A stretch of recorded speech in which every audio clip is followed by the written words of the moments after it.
Link start!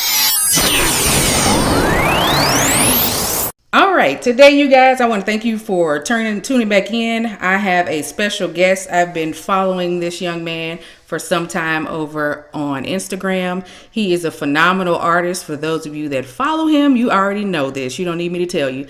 Today, I have Sean Stevens, aka Art Attacks. How you doing today?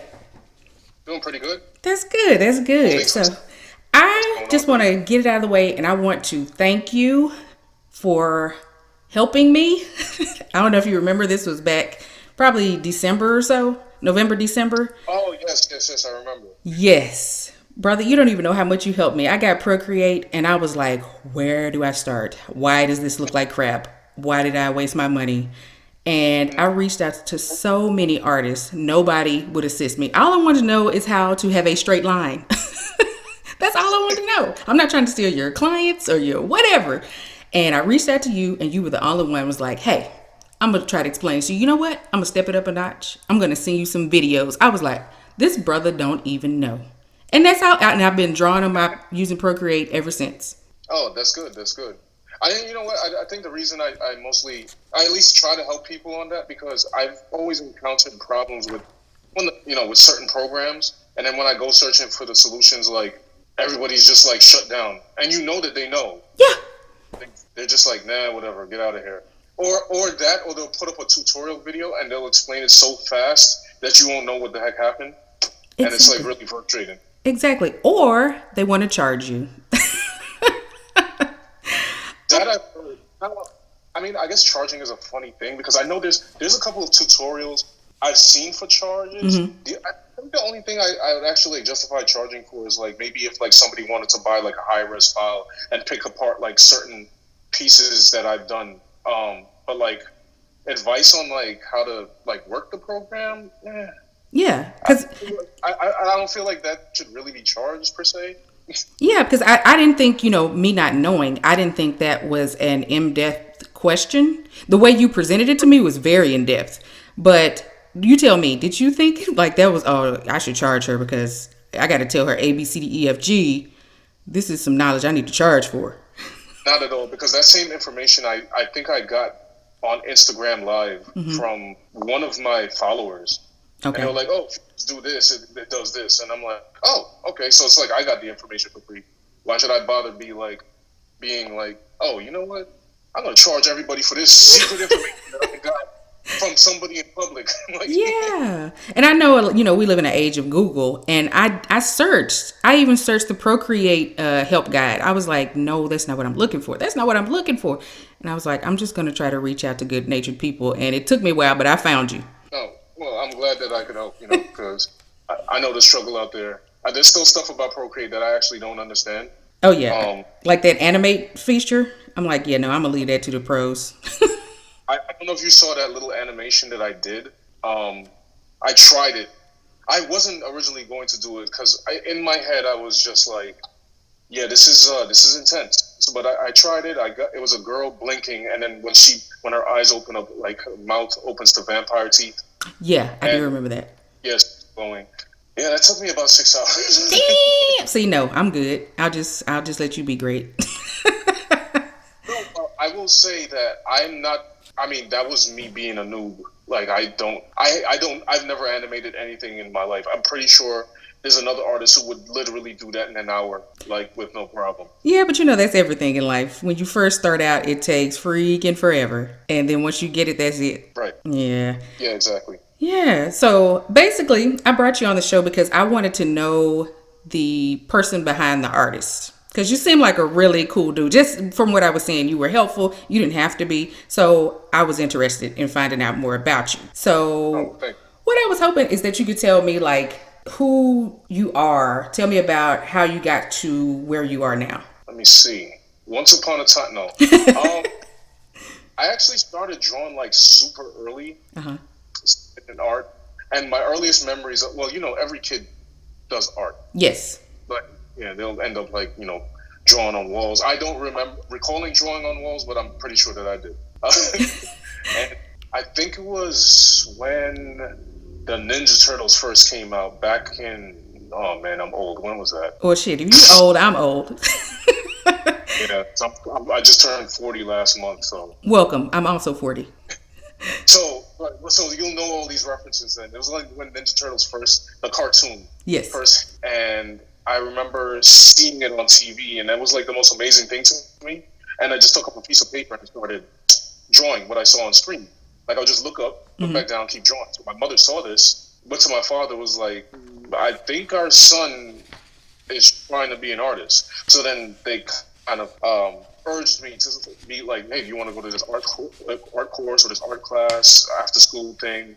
Eventually, I ended up going into art and design here in New York. Okay. High School of Art and Design, and learned quite a bit there, mostly from other students, funny enough, some from some teachers. I had like one or two good teachers, and then I went to Fashion Institute of Technology after that. So basically, I guess that's how I got into art, but I've always had a love for comic books and anime, which influenced my style a great deal. Yeah. Which explains like the art. So with the Ninja Turtles, so basically that's 80s cartoons. Were there any other 80s cartoons that inspired you? Oh man. I kind of missed them all. Thundercats, Ninja Turtles, Silverhawks, Yes. Transformers was a big one. Oh yeah. All of those. It was like a madhouse. He-Man, She-Ra, Jim and the holograms. That was my thing. That's what got me. I had like sketchbooks full of Jim and the holograms. Oh, I remember Jim. They even had those cartoons that nobody watched, and I still try to watch them. Yeah. Like dinosaurs. Nobody remembers. I assure you, but I thought it was pretty cool. Oh, and there was one called Bots Master. I don't remember that one. Oh, you do? Okay. No, I don't remember that one. What was that one about? It was like this. It was about this guy. It was such a long time ago. You're gonna have, because it's like one of those cartoons that it wasn't very popular. It came on a channel like I don't remember the actual network, but let's say something like TBS or something like that. Okay. Like on Saturday morning. But it was about a guy who like had robot friends, would fight like opposing robots or whatever. It's not really like it wasn't really like Transformers because they don't transform, but it was basically robots and a guy fighting another batch of robots. To my knowledge that I remember. Okay, because it's starting to sound like another one where I guess they were people inside of a video game and they were fighting viruses inside the game. I don't remember. I'm not familiar with that one, but I can only imagine because the 80s were so filled with different cartoons. It's Cops. I've almost forgot about Cops. Mm-hmm. With what was it? Bulletproof was the leader. I remember all the characters. Yeah, and see, I can vividly see characters, but I can't remember names.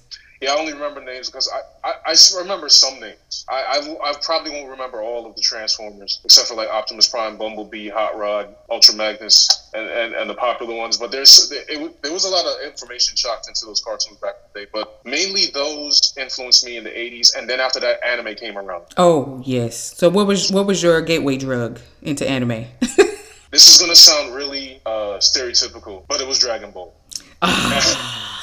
I think that was everybody's.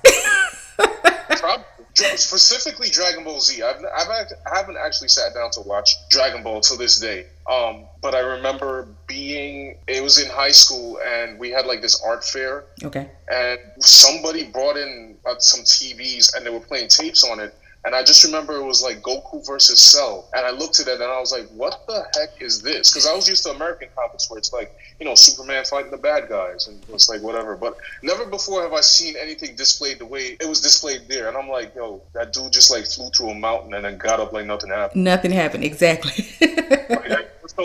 It was so amazing to me that I had to like go and hunt down everything, and then started with Fist of. Then Dragon Ball was the gateway, but then it was like because anime. It's like, yeah, this is cute until you find real anime and get traumatized. Yes.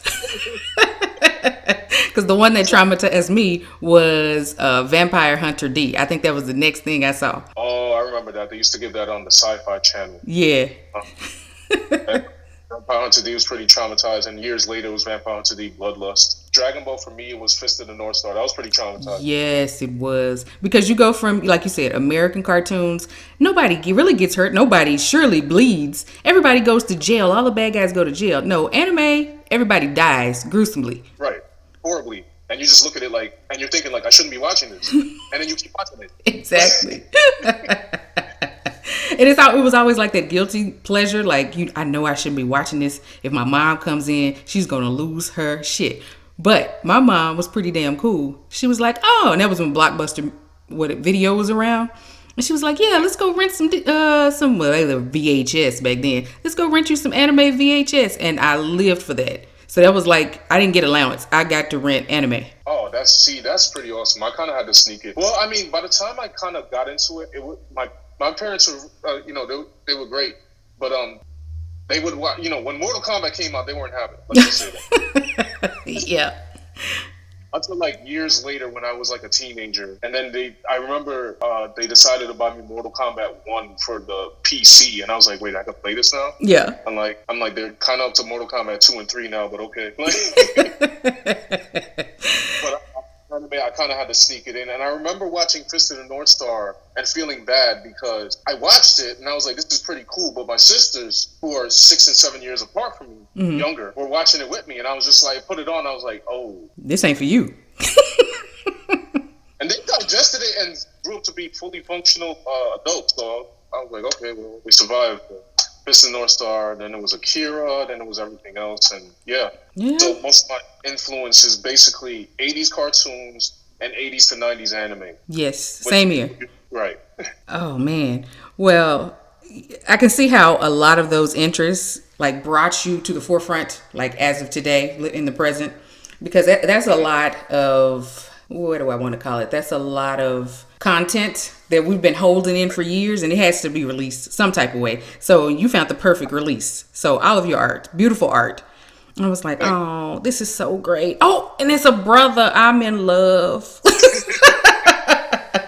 So tell me, like, as far as Instagram, how did you get into this line of work? Because you do commissions, correct? I do commissions here and there. I don't do as many as I should, only because life has kind of been stressful as of the past couple of years. Mm-hmm. But I'm actually starting like recently, especially when we talked about coming on here, to start to get back into commissions. I just saw one that you probably just saw me completing there, and I have about 2 more probably lined up. Okay. So yeah, I want to start getting my head back out there and start doing like more lives, like Instagram Live and Twitch and stuff like that. Okay. Yeah. Speaking of your Twitch, so when did you start that back up? I actually had a Twitch ever since I had a PS4, which was like a good couple years ago. Okay. But I didn't really do anything with it. And I didn't really think that it would be a good place for artists because I know it's mostly gaming. Mm-hmm. And even game from time to time, it's like I obviously want to take up most of my time doing art. Yeah. And then it dawned on me, my friend, Adriana, who actually lives in Atlanta, she started up a Twitch and she was urging me. She was like, why don't you start one up? Yeah. And I was like, I'm like, well, I guess I could go into my old Twitch. And then I had a Kickstarter a while back. I don't know if you know about this because I have 2 projects, which I guess I'll get into later. Yeah. And I went to tell my backers, like, hey, you know what? I'm going to be on Twitch to give you guys updates if you want to go there. And that's how I basically got back into Twitch, just to like get out of my own art block and start to get myself out there. So it's been pretty cool. I mean, it's 30 followers so far, which is pretty cool for the past 2 weeks or so. Yeah, I follow. I haven't had time to watch because I'm so busy.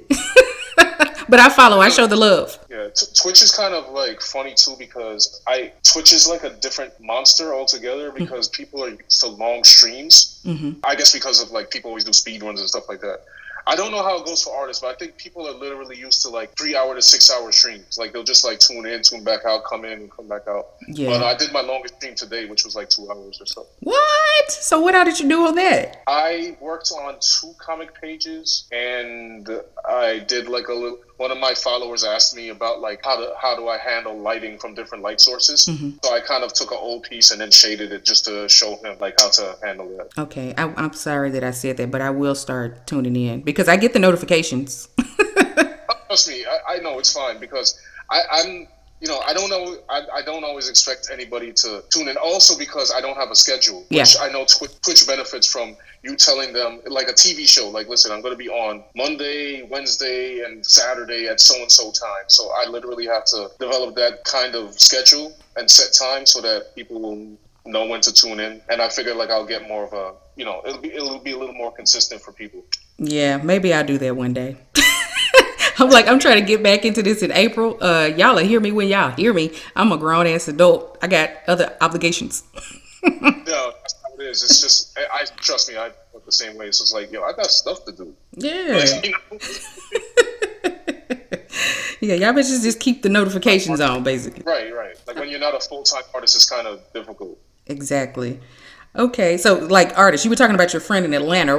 What are some names of fellow artists that inspire you? I'm trying to remember off the like any artist. I'm assuming, right? Yeah, it's just any artist. I know. Well, I guess we'll go back in time again. One of the first artists that influenced me, probably influenced everybody that was into comics in the '90s, was Jim Lee. Yes. Jim Lee, Todd McFarlane, of course, and then once my influences started getting a little more, I guess, anime influenced, I started really getting into like Joe Madrera, who actually started changing his style while he was in Marvel, and then fully got into whatever his style looks like right now when he did Battle Chasers and Image. Yes, that was one of my favorite comics in college. Yeah, I loved it. I know he never finished it, but I know he came out with a video game like a couple of years ago, a role-playing game. I still have yet to go buy that just to check it out. Other artists. There's a lot of manga artists. Manga, I don't know. Potato. Hiroki Samura, I'm probably butchering all of these names. It's okay. Who were on a comic book, a manga called Blade of the Immortal. Kino Nishimura, who was an artist for Capcom. A lot of Capcom artists inspire me, actually. If I go through Instagram, there's a ton, and I'm probably not going to remember all the names. Art Germ. Oh yeah. aka Stanley Lau, Loish. Man, draw a blank on a lot of those artists because they come through my feed at such a. Because I follow a lot of them, and they come through at such an aggressive pace. Yeah, because like you may not always remember the names, but you know the style, so you can see it anywhere. Like if I saw one of your images on Pinterest, I would know it's your art because I know your style. Right. Yeah. Yeah, that's how it is for me with Kawano. I'm definitely butchering his name, and if he ever hears this podcast, I'm sorry, bro. Kawanos Lansky, and I don't know what his real name is. I know he's an Asian artist, that I know. Okay. And there's a girl, her name is Orange Ski Guy, something like that. But yeah, like I said, I know them mostly by face. Okay. But yeah, there's a ton of artists that definitely inspire me. Yeah, and it's so many. Like I think I started following you, and then I started. They have the suggested artists you may like when you follow somebody, and then it just was like a floodgate after that. So right. I'm like, exactly. If somebody asks me right now, I'm like, I don't know, I don't remember their names. I just remember your name. Because you helped me. It's the significance there. I'm like, just go through my feed of who I follow and you'll figure it out. So can you tell me about your creative process? So do you have like character mainstays that you redraw in different scenarios, or do you just images and characters just off the top? So, I mean, well, you know about the Red Aside from Fairy Tale because you purchased one of those. My art partner, Daniel Velez, is actually working on Volume 2 right now. Okay. So that's like its whole universe. What I'm working on right now is called Metal Legion. That's what I ran the Kickstarter for, which was a while ago, and it got held up for too many reasons. But I'm still working on it. So basically, I have the pages laid out. I'm filling them in. I'm getting them done. So basically, when you say scenarios, basically the scenarios would be just the storyline that I have obviously like the script written down and everything. Mm-hmm. I'm just trying to get through like that issue, do the next issue. I have a whole arc, a small arc plan. And then if people like it, I'll keep doing it after that. So basically, I guess you could say I am creatively involved in two different titles. Okay. But artistically, I'm just doing the one, Metal Legion, at the moment. Okay. So you brought up Red. I did purchase that. And I was between jobs, let's just say that. So I started reading and I stopped. I started back last night. I'm halfway through it. So it's called Red, a cyberpunk fairy tale. Okay, you give like a brief synopsis on what that's all about. Oh, okay. So basically, it's the fairy tale of Red Riding Hood, but placed in exactly what it says, a cyberpunk setting in which she's a bodyguard, a hired bodyguard for certain clients, working for a corporation called the Canis Corporation. Throughout the story, like this terrorist group kind of like starts wreaking havoc throughout the city, and there's a whole theory behind that she has to uncover like why this is happening. I guess I probably shouldn't give away more than that because I guess it will be spoilers. Basically, Red Riding Hood in this cyberpunk setting. She was an orphan, so the grandma character is in there. The grandma's the one who raised her, and then she like went off on her own to join the corporation and become a bodyguard. They granted her, they trained her, they gifted her with like gene therapy and stuff like that. So when you get the book, you'll be able to see her do quite a few amazing things and so on. Yeah, because when I first got it in the mail and I just saw the cover, I'm like, this looks like somebody paused an anime and screenshot it. Like it's just that dynamic. The images, the scenes, the fight scenes, just the paneling, all of it is phenomenal. So kudos to you. So with that book, I drew about 35% of it or so, because I have some pages in the middle, and then my friend Daniel, he drew the rest of it. Because at that time I started branching off to do Metal Legion because we wanted to, have like a book each or so. Yeah, that's cool. So where can people find Red Riding Hood? Oh, okay. So it's gonna be www.redcomicbook.com. Okay, yeah. And so they can purchase it right there. Yeah. Okay, so and you said you were currently working on something. So if you can tell me like a brief synopsis on that project. Oh, on Metal Legion. So Metal Legion, I guess people would say it's okay. So it's sci-fi still, but it's different because whereas Red is told in a society that is basically, it's seedy, it's crime-ridden and everything, but they have a functioning society. Metal Legion is society broken. They're not connected in any way either. So Metal Legion is basically post-apocalyptic. It's society like it's been stripped down, and its world is basically inhabited by these beings, these biomechanical. What people see them as gods. They kind of just run the earth with like in tyranny, and everything is just kind of chaos. And it's starring these two kids named Wes and Kira. So basically, one day, one of their lands kind of gets raided. Their whole family dies off, and they meet as they struggle to survive, they meet this guy who kind of just repairs them and gives them cybernetic armor. And now they're just kind of going on an adventure until they encounter the same forces that killed off their family. And then that's where the story picks up, where that event happens. Basically, they're all fixed up. They've been slightly trained or whatever, and like trouble is now coming to the new land that they are residing in, and they have to figure out what it is that they're going to do. Okay, cool. I love futuristic cyberpunk, how they are melded together, the old with the new, so I love that type of genre. Right. Yeah. So this one is I will say Metal Legion is, I guess, a little more chaotic. Okay. Like Pterodome? Sorry? Right, exactly. Right, okay. Exactly. It's very Mad Max inspired. I want to say it's a mixture of, if you were to take Mad Max and meld it into something like, let's say, Metal Gear Rising. Yeah. With hardly anybody played that game, but I thought it was pretty cool. Yeah, so it's that kind of post-apocalyptic setting, kind of with the power levels of like a high octane kind of, not quite One Punch Man, but sort of there. Yeah, so that's basically what that's about. Okay, cool. What are some of your future goals? What would you like to work on in the future? Man, I guess I have a lot of goals, and I'm kind of just getting in tune with them now, because sometimes when you write down your goals, you have so many in your head you can't really organize them. Mm-hmm. Too many tabs open. Right, exactly. Too many tabs open. I have that problem when I use the computer. I've actually started to try to like limit that. I'm like, let me stop opening like 8 million tabs and search for one thing. But like, why is it freezing? Because you got like 80 tabs open. Right, exactly. computer. I literally had to go through the desktop, and I was like, why is the entire desktop full of icons? This needs to get out of there. So the same thing I have to do with my head, because I mean, if you would have asked me like way back what my goals were, it'd be like one of those stereotypical goals, which I actually don't find anything bad with. Like, oh, I want to draw my own anime. Like, nobody draws their own anime. They have a team. You know, things like that. I want to have a comic book with like a universe of 300 characters. No, you can't. So you can't make Marvel comics by yourself, you know. Yeah.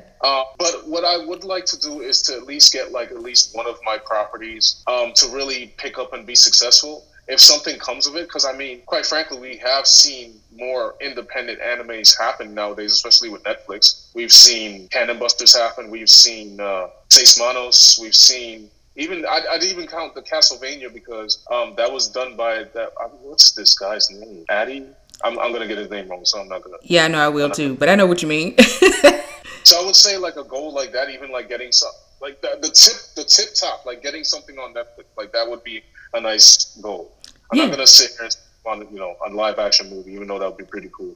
I'd want to know who's directing it though. Yeah, but yeah, you got to start somewhere, and Netflix is hungry for content, like brand new content now. So they're sucking up everybody's creations. So that would be awesome. Right. So it's like I'm still trying to make my goals realistic, but still trying to like remain optimistic at the same time. So right now, my current goal is just basically getting this comic book done, getting it out to the people, seeing if they're receptive to it, and getting my exposure out there, be it Instagram, Twitch, YouTube. I'm hardly on YouTube, but you know. Yeah, me too. So we talked about comic books. We talked about anime. What are your top 3 comic book or anime characters of all time, old or new? Oh man, hold on. Like 80 people just popped in my head. You said anime or cartoons? Or anime, cartoons, comic books, just the ones, the main 3 that like stand out. Well, if you were to ask Sean from the Teenager, I probably would have told you Wolverine, Batman, and somebody else. I'm probably forget, maybe Punisher or something. Okay. You know, the mainstay angsty people. Yeah. I would.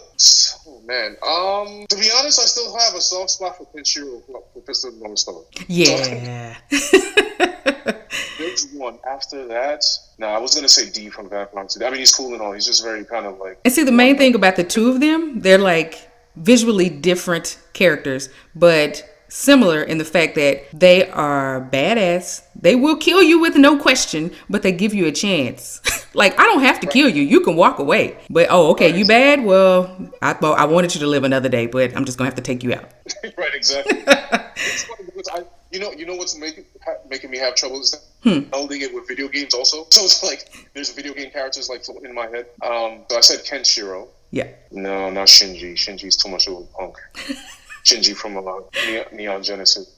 Yeah, I like no. the series. You know what? I'm gonna cheat here. I'm gonna search up anime to find. You might want to come back to this question, and I'll let you know. Oh yeah, that's cool. Cause like I feel you. It's just a flood, especially if you've been watching anime since like the 90s. I've been watching anime since mid 90s. So you just like, it's so many. How can I just choose 3? Right, exactly. Because it's like, to be honest, actually, no. I'll give you my second one, and everybody's gonna be like, "Oh, really, Vegeta?" But I mean, I could I know Dragon Ball is not like the deepest, storyline of all time. Yeah. I feel like Vegeta should have really been the main character of Dragon Ball by now, only because he's one of the few ones in the series that actually have significant character development. Exactly, because he's always in perpetual, angst with himself, trying to be better than Kakarot. And I'm like, that's a story all by itself. Like, this dude is just lucky and gets better. I work my ass off and I get 1% better. So he should be like either suicidal or like a criminal mastermind at this point. Like, he should be one to get rid of Kakarot. Right. Well, I mean, it's funny because, he started criminally insane. Yeah.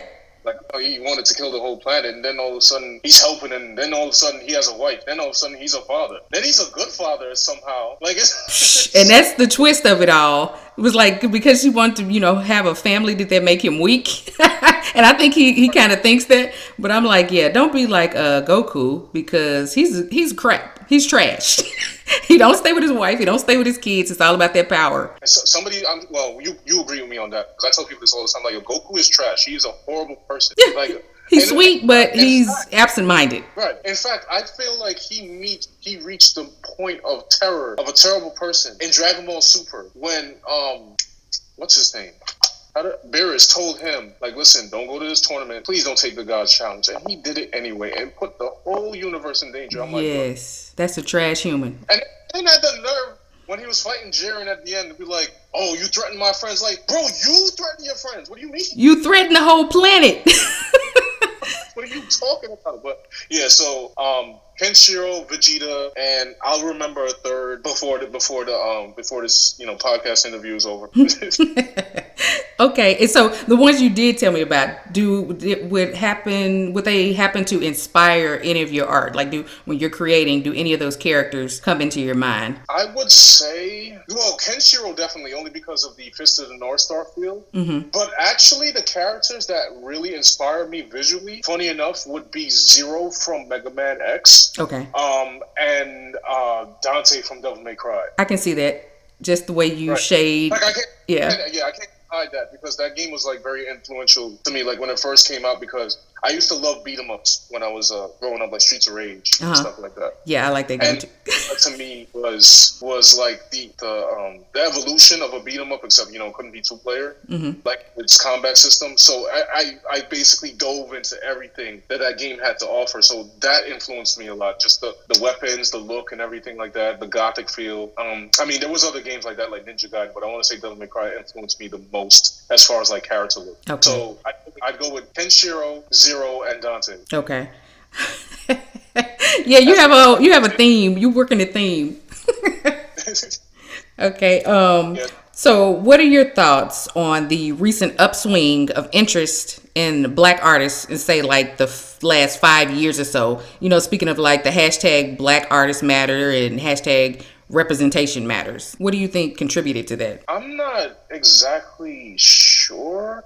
To be honest, I feel like, I don't know, it's a complicated answer because I know like when I was growing up, there were was his name Matt Broom? I'm really gonna feel bad if you know what, I'm gonna search that because I remember there was this comic book called DEFCON 4. I do remember that. I do remember that. Oh, you do? Yeah. Right. I know that the artist for that was black. And there was another group, comic publishing company. I'm drawing a blank on it right now, but I think they came out in the 90s. That's gonna drive me crazy. Okay. I'd have to find that also. I was correct. Oh, here's an art station too. When are you still doing his stuff? That's cool. So I remember like we had comic books like that, like DEFCON 4, and I was like, oh, it's a black guy doing pretty cool art because I unfortunately like I was very random in my comic book buying back then, so I only picked up one issue. And then I could never find the other issues. Yeah. If they're actually still available, I want to go pick them up. But I remember, like, I really thought, like, DEFCON 4 was pretty cool from what I saw. But getting back to the question, I guess there's been an upswing. I also feel like, and I'm probably going to get heat for even saying this, like, I don't know how many black artists back in the day were well, first of all, actually, it was kind of harder to break into comics back in the day. Mm-hmm. Because before Image Comics, there was really no, like, oh, do my own comic book thing. Yeah. Yeah, it was just like, you're Marvel, you're DC, you're Archie, you're Dark Horse, and that's it. Yeah. And, like, the whole thing of, like, independent artists trying to get in was very small. And it's, like, only nowadays, especially when you can, like, crowdfund your stuff, that we're seeing, like, more artists. So I think this actually contributes to there being a lot of black artists because there's a lot more artists now in general of every race. Mm-hmm. So now artists are coming forward. Also, we have like the internet is like more alive than ever before because it's not dial-up anymore. Yeah, and it's leveled the playing ground in all aspects in different genres. So even the music business, if you want to be a musician, you had to go through the studios. No matter how bad your contract was, this is the only way in if you want in. And it was pretty much the same way if you wanted to do comic books. If you wanted to go through Marvel or DC, those were like the headquarters. And you don't get to pick your own characters. You're going to draw this character day in, day out. Stick with this story. Yep. I remember Marvel tried to do some funny stuff. They always used to try. I don't know why they did this because I felt like telling them, Marvel, you guys only want to do your characters. Stop pretending that you don't. Because remember, there was a point in time where they would do these little side projects and they'd be like, hey, you could submit your create-own project to Marvel and we'll take. And it'd start off that way. And then like halfway through the month, they'd be like, oh, we're changing the policy. We'll own the character. And then like by the end of the month, they'd be like, nah, you know what? Never mind. We're scrapping this. Just draw Wolverine. I'm like, why did you even bother? Yeah. And then you can't bring it back out because it's copyrighted now. Your company owns it. Right. I mean, that was the whole reason Image started in the first place. Yeah. So I remember Tom McFarlane and Jim Lee and all of those. They were like, "Well, I created Venom, I created Gambit, and all those characters that they created." And it was like they didn't feel like they were getting the proper credit for that, and they just left. Bounced. But I definitely feel like leveling the playing field definitely paved the way for like more black artists to come in. Only just for the simple reason that it paved the way for many artists to come in. And back in the day, I'm trying to remember what black comics I ever saw. Because admittedly, besides Matt Broom, and there was other artists like Kieron Grant, LaShawn Thomas, but he's more new, I guess. I remember when he was working in Dreamwave, doing a comic book called Arcanium. Mm-hmm. I bought a couple of issues of that. Oh man, hold on, but they were far and in between. Now it's just like the floodgates have opened because of the internet. A lot of the black comics, admittedly, that I used to see back in the day, it'd be like, no disrespect to Wu-Tang, but it'd be like, oh, it's a Wu-Tang comic book, and I'm like, I don't really feel like reading. You know what I'm saying? Like, yeah, because that was like a cash grab, and I liked Wu-Tang too, but I was like, that's like a cash grab. I just, I want some meaningful characters, mainstays. Right, exactly, because it just feels, it's like, I pick it up and it's like, first of all, it's silly because you turn the Wu-Tang Clan members into like Kung Fu masters, which, okay, that's cute, but then it's like, it just feels very corporate. Mm-hmm. That's the original story, and I'm just like, whatever. Yeah. No Wu-Tang members listening. That's like, whatever, we rich. We don't care what you're talking about. Yeah, man. But I don't know if you've done any conventions, but if you haven't, do you plan on doing any in the future? Probably not this year, with what's going on, but is that a part of your game plan for the future? Definitely. I definitely want to do some conventions, especially when I wrap up Metal Legion. Mm-hmm. And Red Volume 2 is being lettered right now as I speak. So I definitely want to do some conventions once I get my stuff printed. Hopefully by next year, because the apocalypse happened this year. And God, yes. That could be a comic book. It should be. I feel like I should work this into the Metal Legion story. No, I should. Let me stop. Okay, so now what I want to do with you, I want to do a lightning round. Okay, are you down for that? Sure. Okay, so my first question. If you had $1 million to spend on your art, how would you spend it? Oh, man. Okay. First, I would buy the biggest, most powerful, reliable drawing tablet I could. Make sure I have a computer system that is able to store as much art as I possibly could. Mm-hmm. That's what I get. $1 million. Man, it's kind of tough because I always look at art supplies like, oh, man, it's so expensive. I do mainly digital art now, but I would like to buy a whole set of Copic markers. Copic. Oh, God, yes. Those things are stupid expensive, but they are fabulous.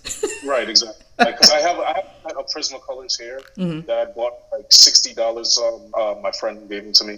But yeah, a set of Copics would be pretty dope. And some canvases and oil paint, because I haven't done oil painting in quite some time. Yes. So that's not $1 million. I mean, I probably wouldn't spend a whole $1 million on art, but if I had $1 million, I would definitely get all of what I just mentioned. I'm gonna tell you what I see for you with $1 million. Okay, we talked about this Netflix deal. I would get you a team of digital artists to start working on these projects and turn them into animes. That's what I would do for you. You know what? I didn't even see. You're thinking better than I didn't even think that far. I was thinking personally. See, sometimes you need a PR team. See, put that money on that. I literally have another project idea in my head, and I'm like, I can't get it out right now because I literally one person. Yeah, all you have to do is just create the character design and pass that off to your design team, man. Let me know when you need my services. Okay, so question number 2. How would you change how you've acted if you knew 100% that the world was a simulation? Interesting. Like if it's The Matrix or this is Inception, you just, for real? It's funny because I read so much. I read so much on things that's going on, not just what's going on now. Mm-hmm. That I'd probably my first reaction would be like, oh, figure. Not that I believe we're in a simulation, but I'm saying that's probably how to react. The next thing I'd probably do is try to see how much I could actually survive, to be honest. Yeah. So I'm like, okay, let's do a little test. Can I punch through this wall if this is fake? Exactly. Can I run up the side of this building? Yeah. And then after that, I'd probably start telling my friends. I'd be like, hey, did you know this is fake? And they were like, man, you crazy. I almost show you. I will lift up this house right now, bro. Like, Yeah, that's probably how I'd react. But then I'd also be cautious because then I'll be like, okay, so if this is simulation, who's running it? I probably should. Exactly. You just broke through the wall, man. Yeah, I probably flaunt, but not too much. Because I'm not trying to get chased by whatever it is that's going to chase. They're gonna Mr. Stevens you. Exactly. Yeah. Exactly. I'm chased around by Agent Smith. Yeah, man. No, you don't want to have that heat. So, what cartoon world do you wish you could live in for a week? For a week. Yeah, and I say cartoon very loosely. It could be cartoon, anime, video game. I'm trying to think. Well, I would love to live in a cartoon world where I could actually benefit from it. Meaning? I just had two strange examples in my head. Because in my head, I'll be like, well, if I was part of the Dragon Ball universe, at least I could like fly around just by like learning their how they handle their ki. If I could learn that week, that would be pretty cool. Or I could be part of DuckTales and chill with Scrooge McDuck over there. And you know what? I've always laughed about that now that I'm adult. I'm like, okay, when I was a kid and he was swimming in those gold coins, I was like, that is so cool. I'm like, he would have broke every damn bone in his body when he did this swan dive. He definitely would have. I remember actually, side note, I remember watching an episode of DuckTales, and it was actually very informative because he was explaining the dangers of monetary inflation. I was just like, wait, what? Yeah. Like knowledge. I was like, okay. I see you decided to drop some nuggets, Scrooge. Good for you. But I might go with DuckTales because even if I can't take some of his money because it is his money after all, I ain't trying to rob the man. He can at least give me some money saving tips, Heck yeah. Okay, so another question: big party or small gathering? Small gathering. I'm sure like most artists are going to say that. Yeah, I think that's the age thing. Like, yeah, when you're younger, you be like, yeah, but it's turn up, big party. And I'm like, nah, I'm cool. I'm a Cancer anyway. I just want to stay at the house. I've always been a shy person growing up. Yeah. I've been the typical introverted artist. I only started slightly coming out of my shell in my 30s, to be honest. Like, so basically like 10 years ago. Yeah, wow. And when people tell me, it's like, if it's to give you an example, if it's the difference between going to a bar or a lounge or going to the club, I'm never going to pick the club. Yeah, no, I'm over that. I can't. So I try to tell people now that I'm older and I'm wiser, I will be reasonably foolish with just foolish people. Like, I had to flip out because you're just a straight fool and I'm a reasonable fool. And look where you took me. You know what? Can I start using that term? Because that is amazing. Reasonably. Yeah, go ahead. Patent pending, but go ahead. Because even when I try to have fun, that's literally how I am. I'm like, okay, I'll turn up, but I'm not going to turn up to the point that I black out or get in trouble or get arrested or do something. I'm going to get home. Yes. I don't understand people like that. Like, this is not forever, right? The party ends. So you still got to have a life after this. Right. Especially now, I know we're both 40. People always say I look young or something, but I'm just like, no, I'm 40. I don't have time to. I never like excessively turned up ever, but it's like if I was going to, the time's over. It's too late. It ain't too late till you dead, but you can have a weekend, a cruise, a vacay, and just let it all hang out, and then go back to your regular scheduled programming. You know what's funny about that? I wanted so bad because ever since last year, because I went through, many people don't know, or some people know, I went through a loss last year, so that's why my art stopped up a lot. Mm-hmm. And I was like, I'm patient because I have not stopped. And then this happened. Yeah.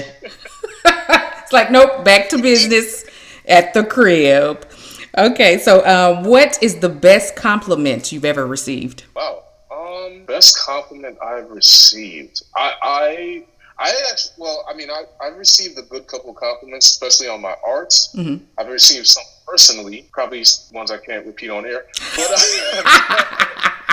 But art-wise, it's funny because people always take offense. I'll give art a compliment. People always take offense to when somebody would say like, "Oh, your character reminds me of so and so," and they'd be like, "No, it's my own character." I actually love that, especially if it's a character that I actually like, and they're like, that character reminds me of." Like, I remember a while back, and I for the life of me, I forgot the name of the actual property, but they looked at it as like, "Oh, this." art reminds me of so and so, whatever it was. And I looked it up, and I was like, wow, that is a high compliment. Thank you. Yeah. So yeah, I guess like those are some of the highest compliments I've gotten. To say that I remind the individual about somebody who's already successful in what they're doing, I think is like one of the highest compliments I've got. Oh yeah, that's amazing. So we finna get in the dirt right quick. Hentai or porn? I would have to say porn. Oh my god. Okay. I can't do it. I can't do it. I'm hentai all day. No, it's like it's funny because I've obviously seen a couple. I was, especially some of the older ones. I'm like, well, first of all, that's animated amazingly. Exactly. It's the artist's mind first. Like, oh my god, the technicalities of that. Yeah, I'm just sitting here like I'm impressed. I'm impressed by it, and it looks visually appealing. It looks sexy and everything. I mean, depending on the head side, because some of it is admittedly too much for me to handle. Yeah. But if I had to choose for my personal time, I definitely choose porn over hentai. All right, you old school. Anyway. Okay, and if you could step into my shoes, what would you have asked yourself that I didn't? Oh wow, that's a tough one. Yeah, because only you know, like the projects you're working on, the babies you're baking for future success. I'm sure. Hold on, you're gonna have to forgive me for this one because I'm drawing a blank on it. It's all good. It's sometimes people have so much going on in the world, and in their careers and their personal goals. Right. I can't know everything. It's not everywhere on social media as much as we'd like to think so. Yeah, but it's all good. But what I do want to know is where can our listeners connect with you online? Okay, so the best place to connect with me would be, I guess I'm mostly on Instagram because I have a Facebook, but I'm never there. Me neither. Yeah, I have a Facebook, like one of those fan pages. Mm-hmm. That thing died like a long time ago. So Instagram, which would be art_attack.x. Okay. And what's your Twitch? My Twitch is artattackx, like straight through, no underscores, no dots or anything. Okay. And is it a website where they can buy your art, your comic books, any merch? Oh man, hold on, because actually, I'm gonna make it simple for people. If you just go to my Instagram and go right there on the bio, there's a link, and in the link, it has my Twitch. It has my Redbubble page where you can T-shirts. I think I have a couple of art prints. I have quite a bit of things uploaded there actually. I also have a Patreon, but I kind of haven't uploaded to it, so I'm not gonna bother with the Patreon. I actually might take the Patreon down. So and to buy the comic book Red Volume 1 that's out right now would be redcomicbook.com. Okay, cool, man. It was good talking to you. I learned a lot. You are not as shy as you said you were. No, I admittedly I've kind of broken myself out of that through these past, I want to say, 10 years. Because I assure you, when I was 20 something, I would not be able to have this conversation. Yeah. Kind of recluse, and you just I don't want to share it. After I got out of college, I just kind of just stayed indoors, and until one day I was like, okay, first of all, I had a job, but I just come straight home. But I was like, maybe I should just start, I don't know, talking to these human beings. Since I'm gonna be here a minute, yeah. Yeah, I'm I don't think I'm going anywhere anytime soon. So I might as well just talking to people. Yeah, man. So, yeah. The shyness is curved a little bit. Yeah. Okay, well, it was really good talking to you. I hope to do this again in the future, and you actually a funny dude. Thank you. Hey, listen, anytime you want to have me back on, just let me know. All right, then. Take it easy. All right, you too. All right.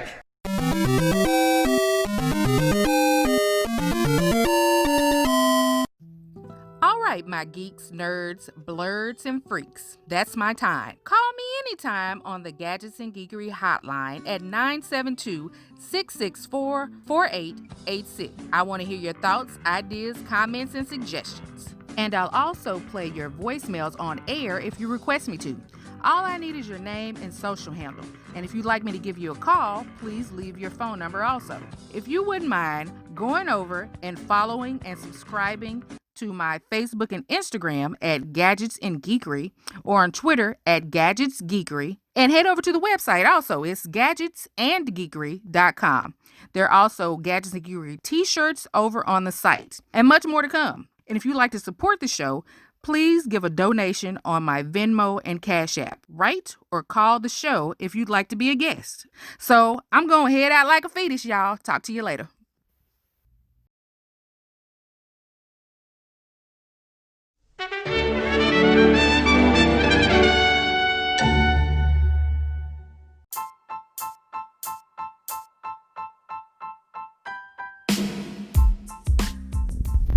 Sentinel Ridge provides specialized benefit services for cosplayers, content creators, crafters, prop fabricators, comic book stores, writers, and artists.